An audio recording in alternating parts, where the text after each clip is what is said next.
Shalom Betani Youthers Madiun, Ponorogo dan Nganjuk. Apa kabar kalian semua? Saya yakin kalian semua pasti baik-baik saja. Ya, ini sudah di pertengahan bulan Juni ya. Udah nggak kerasa ini sudah setengah tahun 2021. Wah, waktu sudah bergulir dengan cepat ya. Tapi penyertaan Tuhan tidak pernah terlambat. Amin. Dan tidak pernah terlalu cepat. Semuanya akan indah pada waktunya. Walaupun kalian semua masih dalam kondisi sedih, kalian masih dalam kondisi takut, kalian dalam kondisi khawatir. Ingatlah satu hal ya, kalau kalian semua lemah, pasti kalian semua selalu dikuatkan oleh Tuhan. Amin. Amin. Puji Tuhan ya. Ya, sebelum kita memuji dan memuliakan nama Tuhan, marilah kita berdoa terlebih dahulu ya, saudara-saudara youth. Terima kasih Tuhan atas segala karunia yang Kau berikan pada sore hari ini. Sehingga sore hari ini kami masih dapat berkumpul dan kami masih diberi kesehatan oleh Engkau Tuhan. Tuhan, sebentar lagi kami akan memuji dan memuliakan nama Engkau. Biarlah roh kami, iman kami tetap memuji Engkau Tuhan. Terima kasih Tuhan, kami sudah berdoa.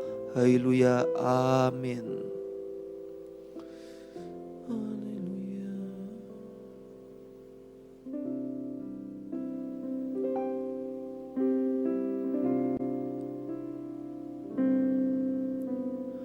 Bukan dengan kekuatanku ku dapat jalani hidupku tanpa Tuhan yang di sampingku. Ku tak mampu sendiri.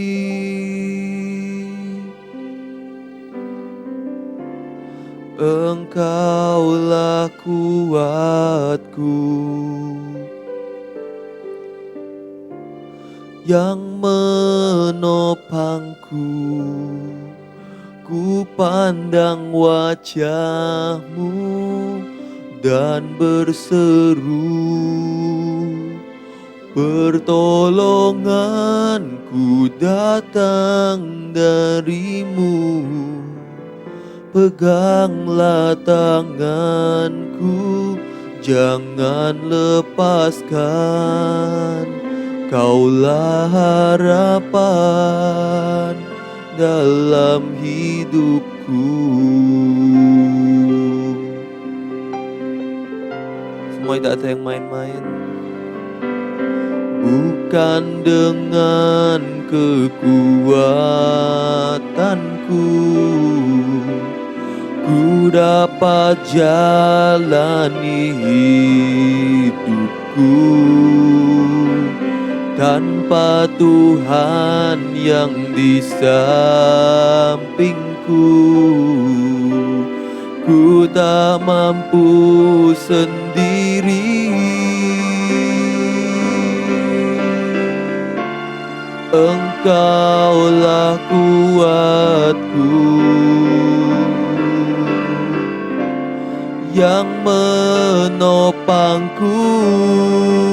Ku pandang wajah-Mu dan berseru, pertolonganku datang dari-Mu.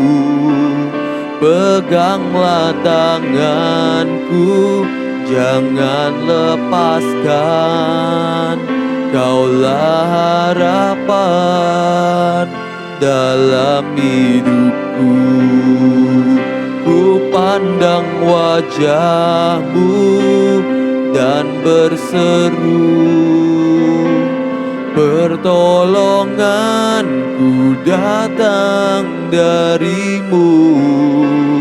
Peganglah tanganku, jangan lepaskan. Kaulah harapan dalam hidupku. Kaulah harapan dalam hidupku. Kaulah harapan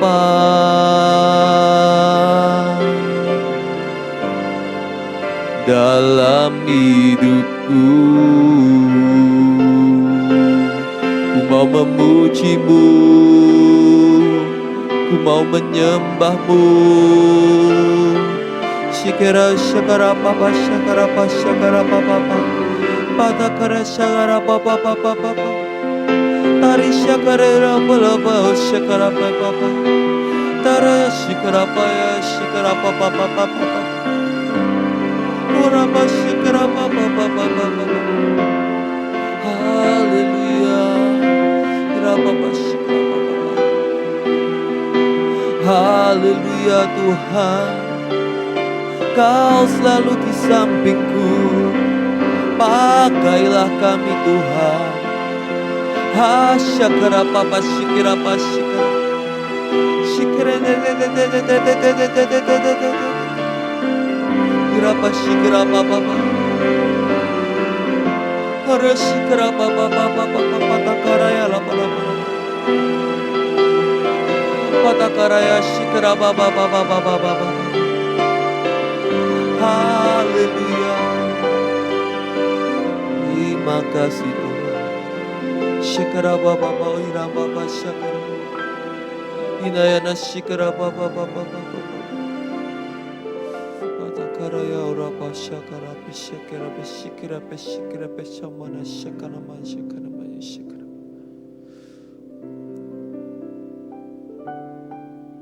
Saudara-saudara Yud, baik dari Petani Madiun, baik dari Ponorogo maupun Nganjuk,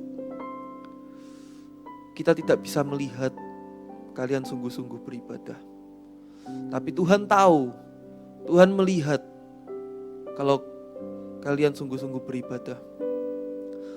Maka saya ajak saudara-saudara Yud, baik dari Ponorogo, Madiun dan Nganjuk, untuk sama-sama menyembah di hadirat Tuhan.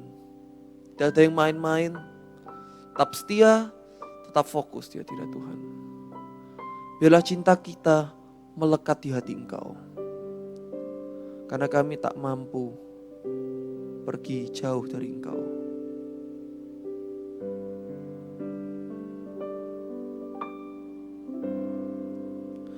Biarlah cinta di hatiku terus menyala di dalamku, takkan pernah mampu ku jauh darimu.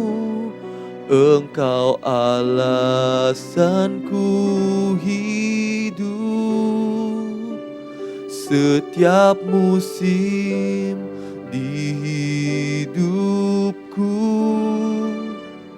Engkau ada bersamaku, memberi kekuatan, memberi pengharapan. Engkau segalanya bagiku. Biarlah cinta di hatiku terus menyala di dalammu, takkan pernah mampu ku jauh darimu. Engkau alasanku hidup setiap musim di hidupku. Engkau ada bersamaku, memberi kekuatan, memberi pengharapan. Engkau segalanya bagiku.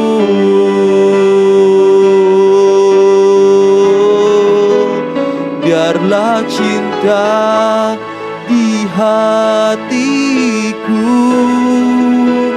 terus menyala dalamku, takkan pernah mampu ku jauh darimu. Engkau alasanku hidup setiap musim di hidupku. Engkau ada bersamaku, memberi kekuatan, memberi pengharapan. Engkau segalanya bagiku, memberi kekuatan, memberi pengharapan. Engkau segalanya bagiku, memberi kekuatan, memberi pengharapan. Engkau segalanya bagiku.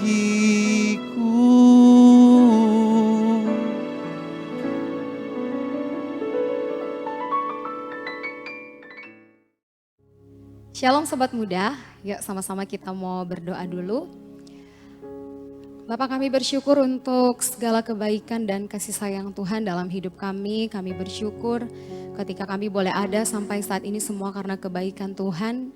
Dan kami boleh diberikan kesempatan lewat ibadah online saat ini meskipun dengan cara yang berbeda. Namun kami percaya Tuhan, Roh Kudus-Mu yang tetap terus ada bersama kami. Kami sudah memuji Engkau, kami sudah menyembah Engkau Tuhan. Biar segala pujian, hormat, kejayaan hanya bagi-Mu. Dan saat ini ya Bapak, kami siapkan hati kami untuk menerima kebenaran firman-Mu. Berfirmanlah bagi kami semua Tuhan, kami siap mendengarkan isi hati-Mu. Hanya di dalam nama Tuhan Yesus, haleluya, amin. Ya, shalom Sobat Muda, merupakan sebuah sukacita bagi saya untuk saya diberikan kesempatan bawakan sharing pada saat ini. Dan biarlah kita semua diberkati oleh apa yang saya sharingkan pada saat ini. Nah teman-teman, seperti yang kita lihat hari-hari ini dunia banyak sekali menawarkan hal-hal yang serba instan. Dulu, sekarang, dan mungkin pada hari kedepannya juga pasti akan sama. Lebih banyak sekali lagi hal-hal yang instan yang ditawarkan oleh dunia. Jadi contohnya kalau kita pengen makan mie, lebih gampangnya kita beli Indomie atau mie sedap ya. Ya mungkin anak-anak kos yang sedang kuliah pasti tahu, dan ini merupakan makanan yang pokok bagi anak-anak kos ya. Jadi kalau pengen makan mie, beli aja mie instan, terus dimasak, direbus pakai air, bumbunya dibuka, terus dicampur, sudah langsung enak kan. Dan pengen minum teh juga sama, gak perlu kita memetik teh, daun teh di kebunnya, terus baru kita olah apa segala macam. Tetapi kita beli aja teh sariwangi atau teh melati atau teh apapun, kita tinggal seduhkan pakai air panas, pakai gula, sudah jadi teh yang enak gitu.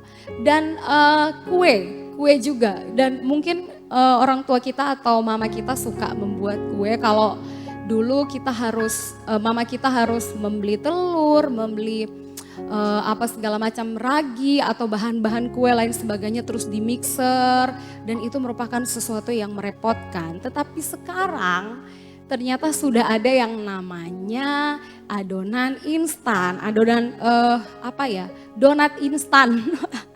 Itu juga ada, jadi itu tinggal digoreng, terus ditaruh meses, terus taruh apa segala macam toppingnya, terus dimakan.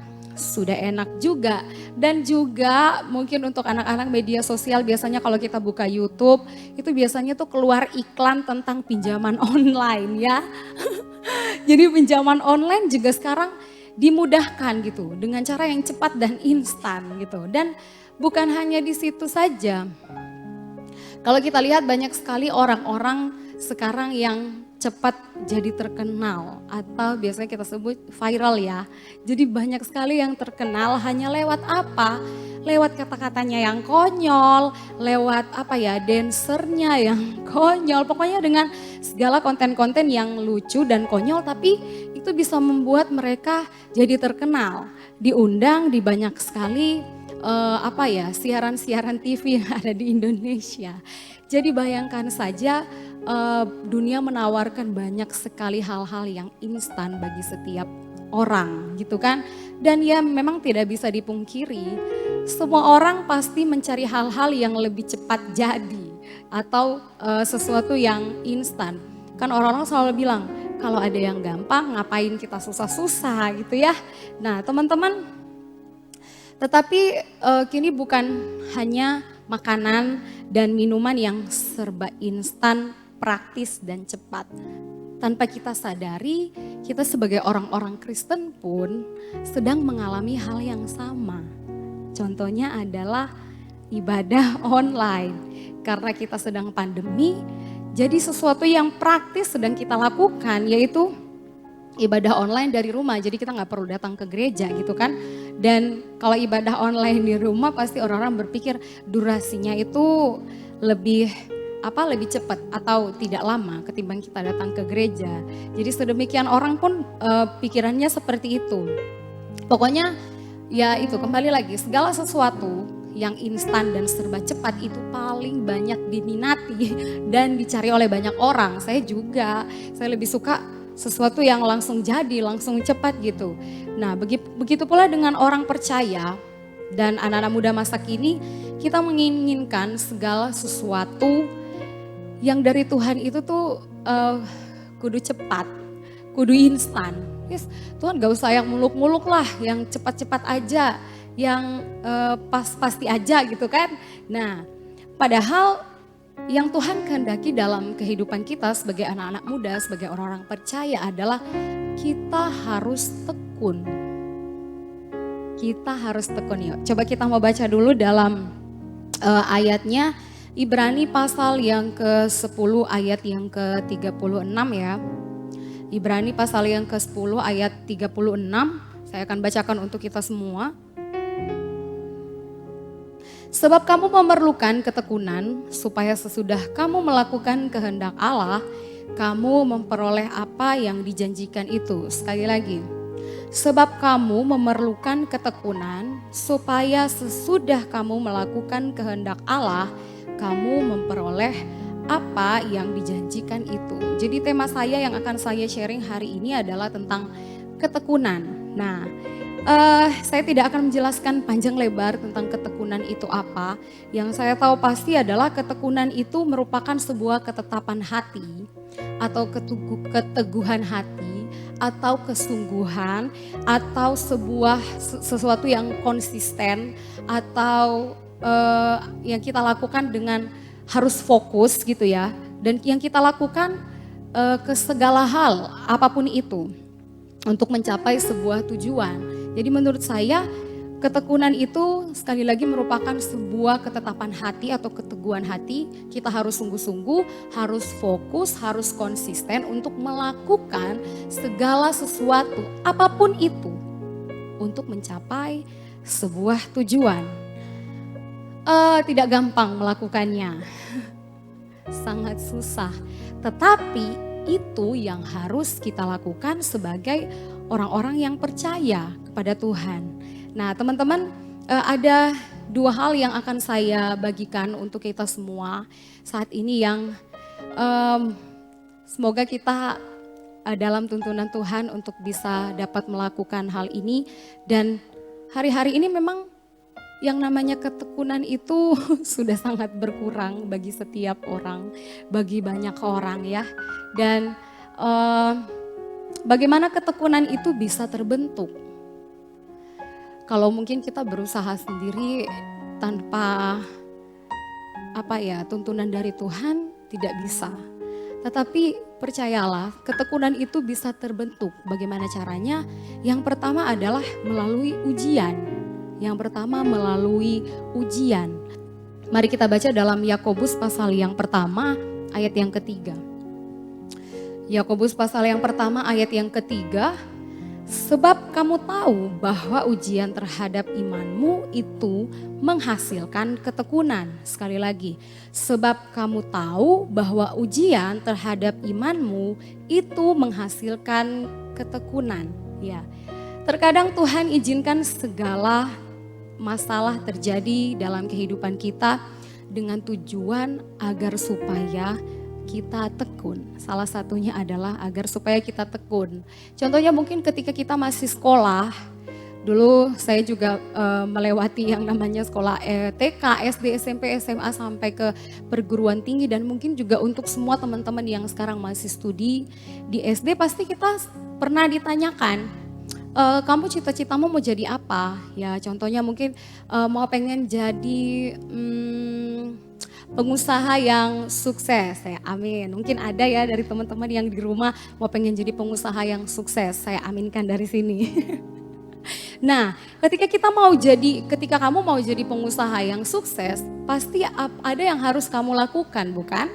Berarti kamu harus belajar dengan baik, kamu harus belajar dengan giat. Nah, ketika kamu SD, masuk lagi ke SMP, tetap sama, saya tetap mau jadi pengusaha yang sukses. Ke SMA juga saya harus ngambil jurusan apa ya supaya saya bisa menjadi pengusaha yang sukses di bidang itu. Kamu lanjut lagi pergi ke perguruan tinggi. Saya harus ngambil jurusan apa ya supaya saya bisa menjadi pengusaha yang sukses. Nah, kelihatannya gampang-gampang saja kita pikirkan. Tetapi setelah kita lakukan, itu merupakan sebuah hal yang aku bisa nggak ya gitu ya. Tetapi yakinlah kalau kita benar-benar yakin ada sebuah janji Tuhan untuk masa depan kita, maka Tuhan tidak akan pernah membiarkan kita, amin. Jadi ketika kita sudah punya cita-cita untuk menjadi seorang pengusaha yang sukses, yang kita lakukan itu kita harus belajar. Nah, tidak hanya sampai di situ. Ketika kamu sudah berpikir untuk saya mau pengen jadi pengusaha sukses, itu tidak semudah dan segampang yang kita bayangkan. Apalagi kita merasa, oh saya mau pergi ke sekolah ini pasti bisa, saya mau pergi ke sekolah ini saya pasti sukses. Tidak segampang dan semudah yang kita bayangkan. Kenapa? Pasti kita akan menghadapi dan melewati segala macam tantangan. Ya, tantangan yang paling banyak ya biasanya contohnya mungkin kalian sudah berusaha untuk supaya dapat nilai yang paling baik gitu ya di sekolah untuk kalian bisa mencapai cita-cita kalian. Sudah belajar dengan baik, tapi ternyata nilai kalian kurang baik. Dan teman-teman di sekitar kalian mulai menjelekkan kalian, mulai merendahkan kalian, mulai pokoknya menjatuhkan kalian apa segala macam. Dan respon kalian harusnya seperti apa? Kebanyakan orang pasti akan merasa minder, pasti akan merasa takut, iya kan? Saya juga seperti itu, saya juga sudah pernah mengalami hal yang sama ketika saya mengikuti sebuah lomba dan saya kalah. Dan saya benar-benar diremehkan, saya benar-benar dilemahkan, saya benar-benar pokoknya membuat saya itu putus asa gitu ya. Nah seperti itu salah satu contohnya, tetapi respon kita adalah apa?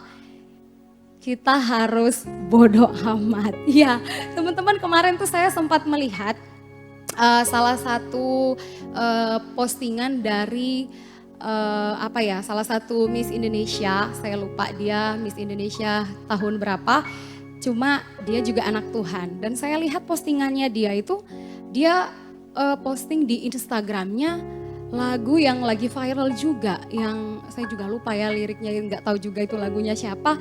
Yang pasti yang saya ingat tuh lagu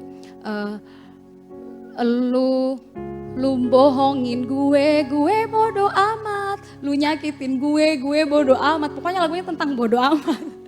Dan saya berpikir, wah kenapa sih kakak ini sampai posting kayak gini ya.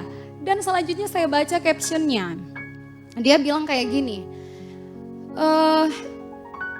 kita harus sesekali menjadi orang yang cuek alias bodoh amat. Kenapa? Karena kalau kita memikirkan apa perkataan orang, hinaan orang buat kita, maka secara tidak langsung dan tanpa kita sadari itu sedang menjatuhkan atau itu sedang menembak atau itu sedang mengenai mental kita. Jadi itu membuat mental kita tuh goncang gitu ya dengan perkataan orang. Makanya kita sebagai orang yang apa ya, yang orang yang kuat, ya kita harus menggunakan kata-kata cuek ini gitu, cuek dan bodoh amat gitu kan. Terus dia bilang bukan hanya sampai di situ, tetapi saya sebagai anak Tuhan saya bukan hanya bersikap cuek atau bodoh amat, tetapi saya mendoakan orang itu, orang-orang yang menjelekkan saya, membuat saya insecure, membuat saya minder apa segala macam gitu kan. Setelah saya lihat postingannya dia, benar juga ya, memang kita harus punya salah satu apa ya yang harus kita ketika menghadapi hal-hal itu apa yang harus kita lakukan gitu. Ya kita bodoh amat, tetapi kita harus tetap doakan mereka karena mereka tidak tahu apa yang mereka lakukan gitu kan. Nah teman-teman seperti itu. Jadi contohnya ketika kita di sekolah kita ingin mencapai sesuatu pasti ada saja halangan, rintangan, entah teman-teman kita atau guru-guru kita yang mungkin gak suka sama kita atau coba untuk menjatuhkan kita. Tapi percayalah kalau kita benar-benar tekun, kita benar-benar punya kesungguhan hati, ketetapan hati, saya bisa kok gitu. Saya bisa yuk, bisa gitu. Saya pasti bisa. Kita menjadi orang-orang yang fokus, kita menjadi orang-orang yang tekun. Jadi ujian itu membawa kita untuk kita menjadi orang-orang yang tekun melewati semuanya ya. Ya mungkin di rumah pun juga seperti itu, kita harus menjadi anak-anak yang tekun gitu ya. Tuhan memerintahkan untuk kita juga menjadi anak-anak yang tekun menghormati orang tua dan dimanapun kita berada. Kita harus menjadi orang-orang yang tekun gitu ya, menjadi orang-orang yang tekun menghadapi segala masalah yang ada dalam kehidupan kita. Jadi kalau kita percaya ketika kita meresponi setiap permasalahan yang ada, itu meresponi permasalahan yang ada lewat oke, saya bisa melewatinya. Maka kita akan bisa melakukan yang namanya ketekunan seperti yang Tuhan inginkan dalam kita gitu loh. Sebab kita memerlukan ketekunan supaya sesudah kamu melakukan kehendak Allah, kamu memperoleh apa yang dijanjikan itu. Sekali lagi, jadi ketekunan itu ketetapan hati untuk setiap kita karena ada satu tujuan yang akan kita capai ke depannya. Kalian sekolah ada tujuan, kalian punya masa depan gitu kan. Dan kalau kita lihat dalam contoh Alkitab seperti Ayub yang tekun dalam penderitaannya, ya saya tidak akan panjang lebar juga cerita tentang Ayub yang sangat tekun dan benar-benar contoh Ayub ini merupakan contoh yang sangat luar biasa yang selalu saya ingat dalam kehidupan saya, bagaimana dia benar-benar tekun untuk mengikut Tuhan. Tekun dalam setiap pencobaan yang dia alami gitu ya. Jadi kita sudah tahu dia mengalami banyak sekali cobaan yang Tuhan izinkan terjadi dalam kehidupannya. Padahal dia adalah orang yang saleh, orang yang dipilih Tuhan. Pokoknya orang yang hidupnya bisa dibilang perfect ya gitu kan. Tetapi segala sesuatu yang Tuhan izinkan terjadi dalam kehidupannya, dia mengalami masalah, kehilangan kekayaannya, anak-anaknya, semua hartanya, pokoknya semua yang Tuhan kasih yang baik dalam hidupnya tuh hilang dari dia gitu, diambil. Tetapi apa yang Ayub bilang? Dia hanya bilang karena semua dari Tuhan dan kembali kepada Tuhan gitu kan. Dan setelah dia bertekun dengan imannya, setelah dia menghadapi setiap pencobaan, dia melewati setiap ujian demi ujian, apa yang dia dapatkan? Tuhan mengembalikan semuanya lebih banyak lagi, berlipat-lipat kali ganda. Karena itu Ayub percaya kalau dia tekun melewati ujian ini, dia pasti mendapatkan janji Tuhan. Nah, yuk kita baca dulu ya dalam Yakobus pasal yang kelima ayat yang ke-11. Yakobus pasal 5 ayat yang ke-11. Sesungguhnya kami menyebut mereka berbahagia, yaitu mereka yang telah bertekun. Kamu telah mendengar tentang ketekunan Ayub dan kamu telah tahu apa yang pada akhirnya disediakan Tuhan baginya. Karena Tuhan Maha Penyayang dan penuh belas kasihan. Wow. Kalau kita baca tentang Ayub ini benar-benar sesuatu hal yang harus kita pegang dalam kehidupan kita. Bagaimana ketika dia menghadapi masalah, persoalan yang ada dalam kehidupannya, membuat dia menjadi orang yang tekun di dalam Tuhan, menghadapi setiap tantangan hidup dalam kehidupannya. Jadi buat semua teman-teman yang masih bersekolah atau yang sedang bekerja atau mungkin yang sudah kakak-kakak yang berumah tangga, yuk sama-sama kita belajar untuk tekun, karena kita terlalu sering berada di yang namanya zona nyaman gitu kan. Ya, seperti yang tadi saya sudah singgung, satu hal yang kita nggak sadari sebenarnya hari-hari ini kekristenan pun sedang dihadapi dengan yang namanya sesuatu hal yang praktis dan serba cepat atau instan, yaitu kita ibadah online. Ya, saya tidak menghakimi untuk teman-teman atau siapapun yang memilih untuk ibadah online dari rumah, tetapi saya hanya mau sharing tentang apa yang saya alami. Jadi dulu waktu pertama gereja kita ya ibadah online, dan kita ada berapa minggu, saya lupa berapa minggu kita nggak ke gereja. Saya full timer, saya juga di rumah dan saya ibadah online dari rumah. Saya berpikir begini, wah keren juga ya kita bisa ibadah dari rumah gitu kan, nggak usah pergi ke gereja, kita bisa ibadah dari rumah aja. Setelah beberapa kali saya merasa kok ini adalah sesuatu yang menurut saya menjadi zona nyaman gitu ya. Jadi zona nyaman kok, jadi kayak ketika saya beribadah saya kok kurang jadi menghormati hadirat Tuhan gitu ya. Ketika saya beribadah kok saya ibadahnya asal-asalan. Kenapa? Karena saya beberapa kali beribadah sementara masak guys ya, beribadah. Jadi ini handphone di sini, ini saya lagi masak. Nah, ada lagi handphone di samping, handphone di saku, terus pakai headset, saya sambil bersih-bersih rumah. Bayangin saja ibadahnya seperti itu. Jadi setelah itu saya pikir-pikir, waduh, kok jadi seperti ini ya? Saya ibadah online tidak menghargai, tidak menghormati hadirat Tuhan. Saya tidak bersungguh-sungguh yang harusnya ketika ibadah online harus sama seperti kita ibadah di gereja.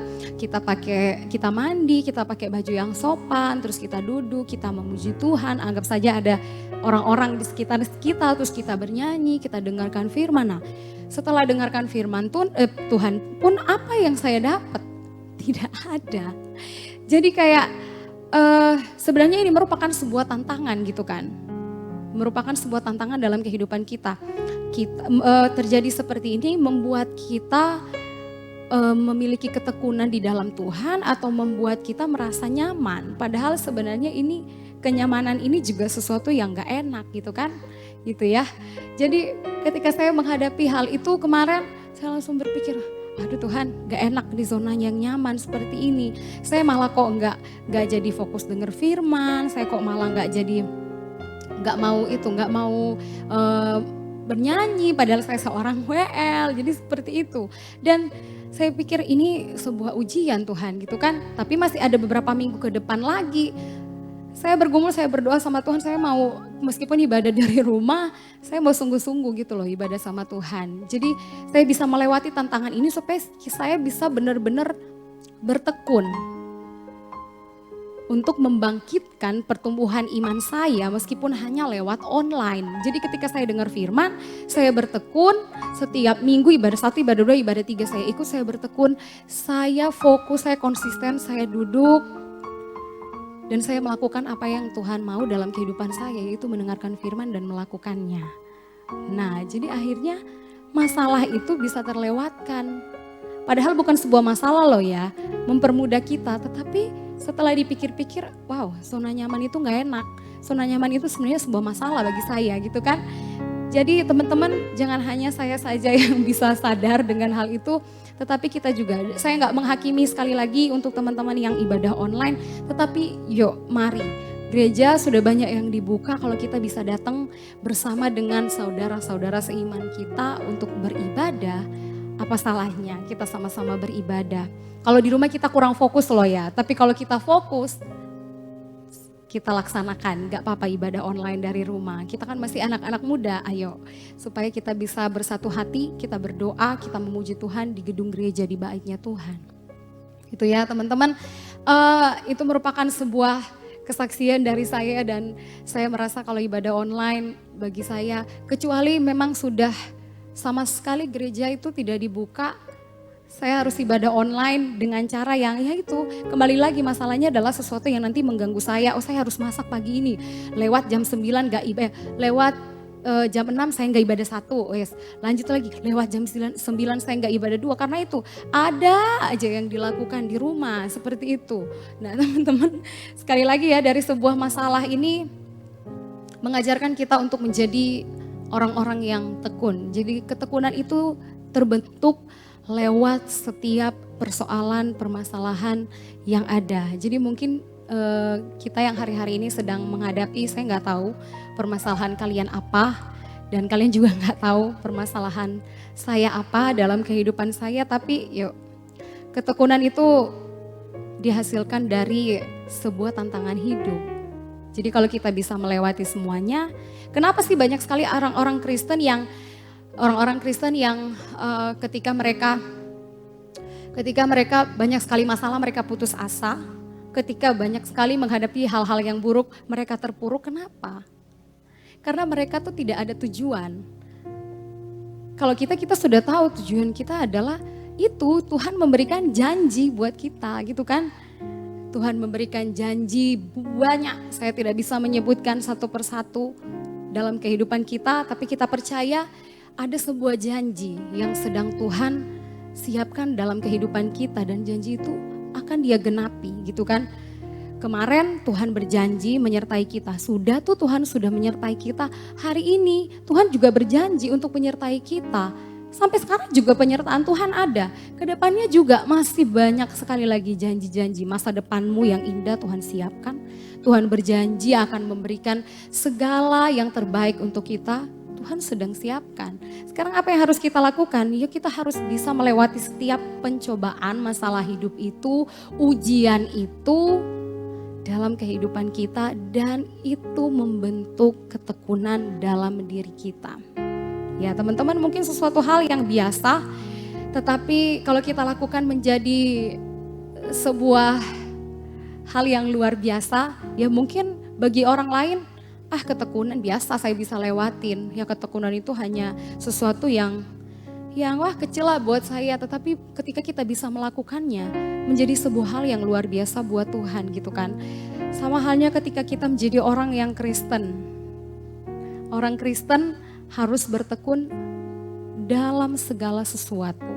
Ya teman-teman, anak-anak muda harus bertekun dalam segala sesuatu. Yang selalu saya lihat hari-hari ini adalah ketika kita masih bersekolah, ketika masih kuliah, ketika kita SMA, banyak hal yang dunia tawarkan dalam kehidupan kita, sesuatu yang praktis, yang instan. Contohnya mungkin ketika kita dapat tugas atau soal dari dosen atau dari guru-guru kita, ya supaya cepat jawab ya carilah, tanyalah ke Mbah Google gitu kan.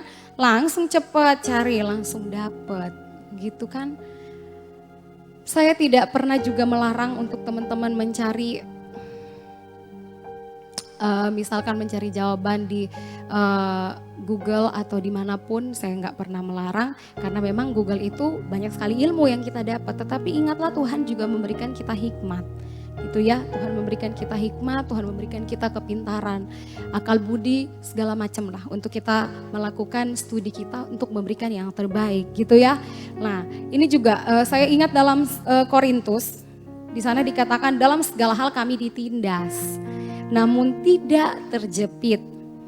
Kami habis akal, namun tidak putus asa. Nah lawan kata dari ketekunan adalah putus asa. Jadi meskipun kita terhimpit, terjepit, kita ditindas, kita diapa segala macam, jangan pernah putus asa ya. Kita harus bisa melewati segala tantangan hidup dalam kehidupan kita sebagai orang-orang muda, sekolah kita, pekerjaan kita, atau keluarga kita, atau nggak tahu siapa orang-orang yang di sekitar kita, teman-teman kita. Segala permasalahan itu ada untuk membuat kita, membentuk kita untuk menjadi orang-orang yang tekun. Ya, teman-teman kita lanjut ya. Dalam poin yang kedua, bagaimana ketekunan itu terbentuk. Poin yang kedua adalah melalui latihan ya. ketekunan itu tidak terjadi dalam sekejap mata, tetapi perlu latihan, dilatih dari perkara-perkara yang kecil. Ya. Kalau kita lihat contoh seorang prajurit, sebelum dia berperang, pasti dia akan berlatih, melatih dirinya ya, melatih dirinya untuk supaya dia bisa jadi bagus dalam latihan bela dirinya atau apa segala macam sebelum dia berperang. Nah, sama juga halnya seperti kehidupan kita ya. Mungkin yang masih di sekolah kita berlatih lewat apa? Ya lewat soal-soal, lewat tugas-tugas yang dikasih sama guru-guru gitu kan. Dan kalau untuk pekerjaan mungkin kita bisa berlatih untuk mencari atau memperbaiki pekerjaan-pekerjaan kita yang kurang maksimal. Jadi kita berlatih setiap hari, kita pergi ke tempat kerja kita berlatih, kita pergi ke sekolah atau sekarang masih sekolah online, kita berlatih dengan apa? Setiap hari kita belajar, kita belajar. Ntar lah pertama males, aduh aku paling males sih belajar, lebih enak main game online, lebih enak aku tiktokan apa segala macem ya, lebih enak aku bikin konten. Tapi padahal belajar itu sangat penting ya. Jadi kita harus berlatih setiap hari untuk belajar. Kita belajar di rumah, buka buku, dan kalau kita bekerja kita datang ke kantor atau mungkin kita kerja dari rumah, kita mengulang atau memperbaiki setiap pekerjaan yang kurang maksimal gitu ya. Dan untuk orang-orang percaya yang paling khususnya adalah kita harus berlatih dalam perkara-perkara yang kecil. Yaitu kita harus melatih diri kita untuk membaca firman, untuk berdoa, untuk melakukan firman Tuhan. Banyak sekali yang harus kita lakukan, ya ampun banyak sekali. Tetapi percayalah ketika kita bisa melatih diri kita maka ketekunan itu akan terbentuk. Ya kemarin Pak Yusman sudah singgung tentang kedisiplinan. Jadi benar-benar kalau kita tekun kita akan menjadi orang-orang yang disiplin juga. Kalau kita disiplin kita menjadi orang-orang yang tekun juga gitu kan. Jadi orang-orang percaya yang Tuhan mau kita berlatih dalam membaca firman. Wah sekarang yang saya lihat, bukan saya lihat juga, saya juga mengalami hal yang sama. Yang dulunya saya berdoa, malam itu pasti berdoa. Tetapi sekarang kebanyakan bolong ya. Pagi ya berdoa, malam bolong. Biasanya pagi malam itu saya di luar doa makan, doa apa segala macam loh ya. Tapi doa khusus untuk bertemu secara pribadi dengan Tuhan. Malam tuh pasti selalu saya berdoa dulu. Sekarang, kenapa?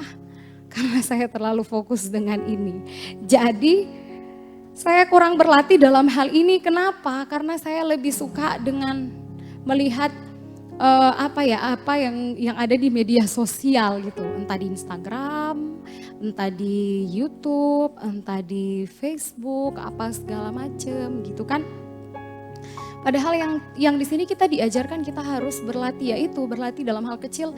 Lewat kita harus benar-benar kita melatih diri kita untuk kita bisa berdoa, kita bisa punya jam-jam khusus, waktu-waktu khusus dengan Tuhan. Bukan hanya berdoa, baca firman juga. Wah ini paling angel. Baca firman, kita melatihnya bagaimana ya? Mungkin kita, Kak, tapi aku gak bisa loh baca dalam satu hari itu, dalam satu hari baca 4 pasal, aduh saya ngantuk, baca satu pasal lewat ngantuk sama. Tapi bagaimana cara kita berlatih? Hari ini kita baca 1 ayat, besok kita baca 1 ayat, besoknya lagi kita berlatih lagi baca 2 ayat, kita tambahkan lagi. Seperti prajurit, semakin peperangan itu misalkan dia harus menghadapi melawan banyak sekali orang, maka tantangan dia berlatih juga harus semakin susah gitu kan. Sama seperti kita. Ya seperti ini, kita harus berlatih dan berlatih. Nanti akan seiring berjalannya waktu, kita akan tekun. Dan tiba-tiba satu bulan selanjutnya kita menjadi orang yang rajin baca Alkitab, baca firman gitu kan. 1 hari sudah baca firman 5 pasal. Karena apa? Karena kita berlatih. Karena kita berlatih, ketekunan itu terbentuklah dalam kehidupan kita. Kita berlatih jadinya kita sungguh-sungguh, jadinya kita fokus gitu kan. Nah bukan hanya itu, melakukan kebenaran firman juga sama halnya seperti itu. Kita harus berlatih dari hal-hal yang kecil gitu kan. Melakukan kebenaran firman Tuhan, menghormati orang tua kalau kita di rumah, kita menghargai sesama kalau kita di tempat kerja, kita mengasihi sesama kalau dimanapun kita berada gitu kan. Banyak hal yang harus kita latih dari hal-hal yang kecil dulu. Jangan dulu berpikir hal-hal yang besar. Saya pun masih belum berpikir hal-hal yang besar yang harus saya lakukan. Karena hal-hal yang kecil ini dulu harus saya latih dari sekarang. Karena kedepannya saya harus terbentuk dengan yang namanya ketekunan gitu kan.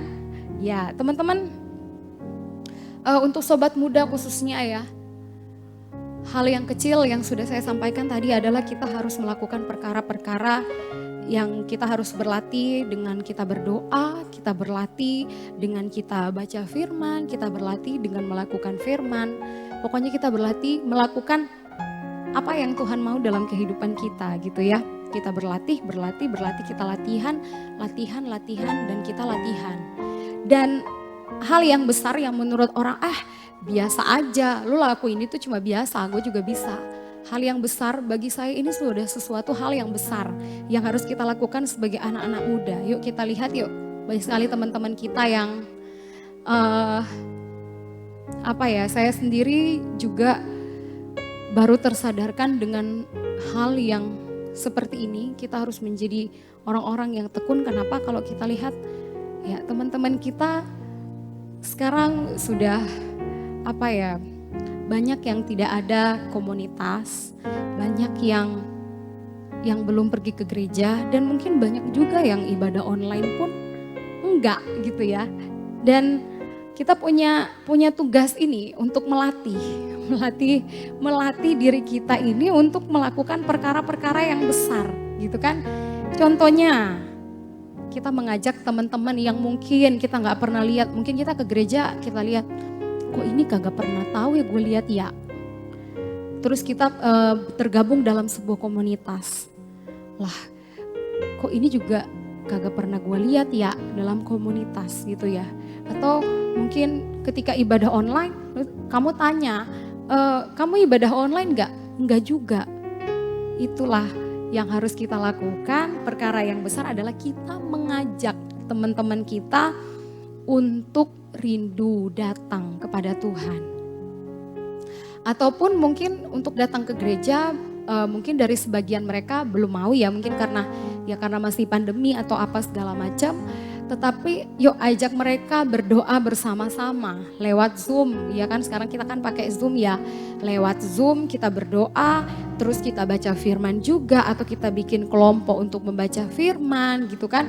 Dan itu merupakan sebuah perkara yang besar yang sudah Tuhan lihat dalam kehidupan kita gitu kan. Mungkin bagi orang biasa. Saya bisa ngajak teman saya untuk berdoa, mungkin bagi manusia biasa, tapi buat Tuhan itu sudah luar biasa. Kita sudah berlatih dari diri kita sendiri, kita baca firman, berdoa, terus kita berlatih untuk melakukan perkara-perkara itu untuk orang-orang yang di sekitar kita, untuk teman-teman kita. Bergabung untuk berdoa bersama, bergabung untuk membaca firman, terus kita datang mengajak mereka untuk yuk datang ke gereja yuk bareng-bareng gitu kan. Atau bergabung dalam sebuah komunitas. Itu penting. Kenapa? Kita sebenarnya sedang berlatih, kita sedang melatih diri kita untuk kita menjadi orang-orang yang tekun. Ketika kita sudah tekun tanpa kita sadari, kita sedang memiliki pertumbuhan iman di dalam Tuhan. Iman kita sedang bertumbuh, ini kan lewat latihan, lewat ketekunan yang sudah terbentuk dalam diri kita. Ya teman-teman, sekali lagi saya mau ngajak semuanya, yuk sama-sama kita membentuk ketekunan itu lewat sebuah ujian dalam kehidupan kita, lewat sebuah latihan dalam kehidupan kita. Yuk bisa yuk gitu ya, pasti bisa. Saya juga belajar karena banyak sekali masalah ujian yang datang dalam kehidupan saya. Tetapi saya percaya ketika saya mau melatih diri saya, ketika saya bisa melewati semua ujian yang Tuhan izinkan terjadi dalam hidup saya, maka ketekunan itu pasti akan terbentuk dalam diri saya. Karena saya adalah tipe orang yang melakukan segala sesuatu the power of kepepet. Setelah saya pikir-pikir lagi, kalau saya nggak tekun dari sekarang, Masa saya mau baca Alkitab, masa saya mau lakukan firman, mau berdoa tunggu Tuhan Yesus mau deket-deket datang gitu kan, the power of kepepet ya. Enggak kan, jadi dari sekarang kita harus belajar yang namanya tekun ya. Jangan pakai gaya the power of kepepet ya. Dan saya yakin kita semua teman-teman bisa melewati hal ini, kita bisa melakukan hal ini. Kita harus menjadi orang-orang yang tekun di dalam Tuhan sehingga kita semakin hari semakin terus bertumbuh iman kita, iman percaya kita.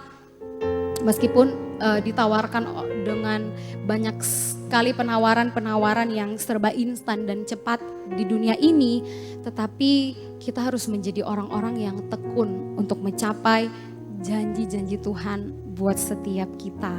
Nah teman-teman, mungkin hanya itu yang bisa saya sharing untuk kalian semuanya saat ini. Yuk, bisa yuk kita mulai dari sekarang. Oke, yuk sama-sama kita berdoa. Terima kasih ya Bapa, terima kasih ya Yesus, Engkau baik dalam kehidupan kami. Kami sudah mendengarkan sharing firman-Mu Tuhan saat ini. Kami mau bagaimana kami hidup menjadi orang-orang yang tekun. Dan kami mau dibentuk lewat ujian, lewat pelatihan diri kami. Bahkan kami melatih diri kami Tuhan untuk kami boleh terbentuk menjadi orang-orang yang tekun. Kami tidak dapat berbuat apa-apa Tuhan, namun kami percaya kekuatan yang daripada surga, kekuatan yang daripada Engkau ada bagi setiap kami anak-anak muda-Mu. Sehingga ya Bapa, kami memulai ketekunan itu dari hari ini, besok, dan sampai selama-lamanya, sampai kami boleh menerima setiap janji Tuhan itu dalam kehidupan kami. Terima kasih Bapa, Engkau yang memberkati setiap studi kami, pekerjaan kami, keluarga kami, bahkan apapun yang kami perbuat, apapun yang kami lakukan dengan tangan kami Tuhan yang memberkati semuanya Tuhan.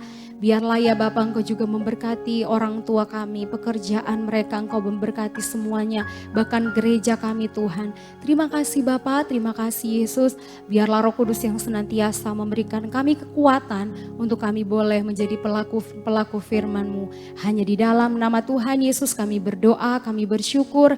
Haleluya, amin. Tuhan Yesus memberkati.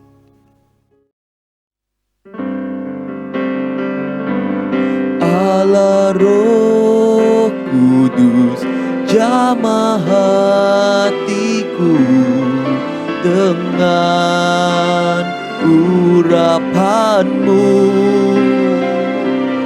rindu selalu dekat dengan-Mu, tinggal di hadirat-Mu.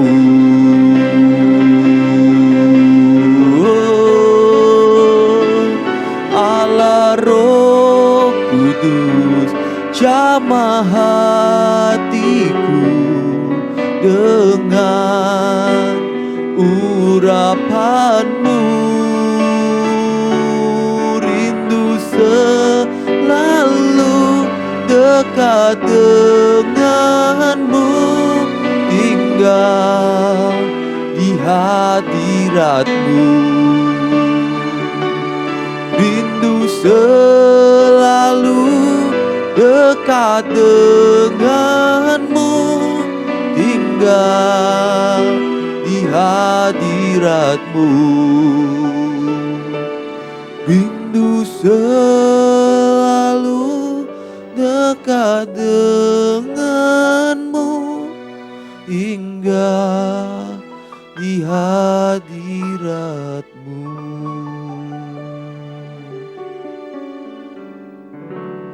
Happy Saturday, God bless you, stay safe and healthy.